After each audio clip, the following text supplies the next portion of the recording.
Hello, I am Gentille. I'm going to present two information from two lecturers. The first one is called Brennan Bashad, while the second one is called Sanja. Bashad was talking about secrets of happiness, while Sanja was talking about the key for a lifetime happiness. So starting from Brendan, he talked about three main points. The first point was about accepting our past, even if the past was not a happy one. So we have to accept the past as it is because we have nothing to change about it.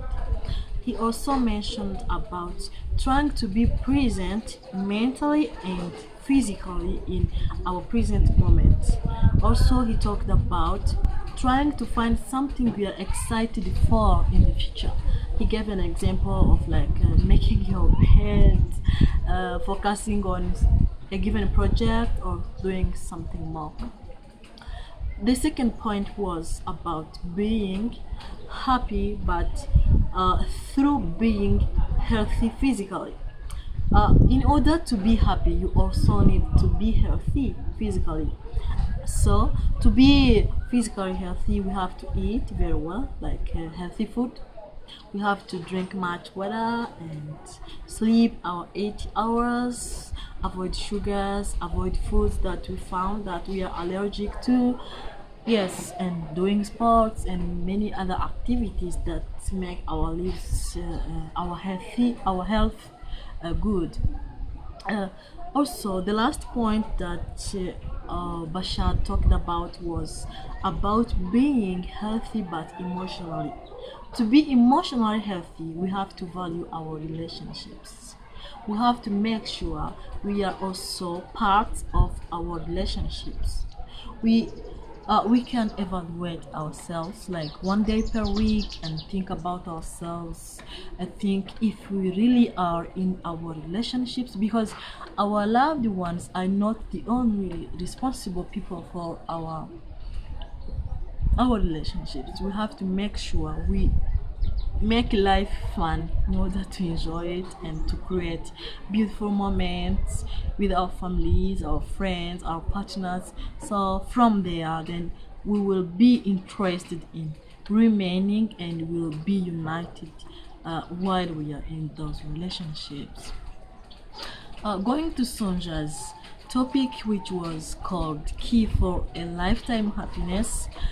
Sonja didn't mention many points. She just said that in order to be happy, we have to make sure we do acts of kindness and we are generous to people. For Sonja, this is the only way to be happier for a lifetime. She mentioned many things like being married, going fishing, doing many things that can bring us happiness, but for a shorter time. So to be happy for a lifetime, we only have to act kindly and being generous to the world. For Sonja, this is the only way. So after reading and after following these two presentations, I was wondering which is the best way to follow because they were sure about what they were talking. So I had to compare the two speeches.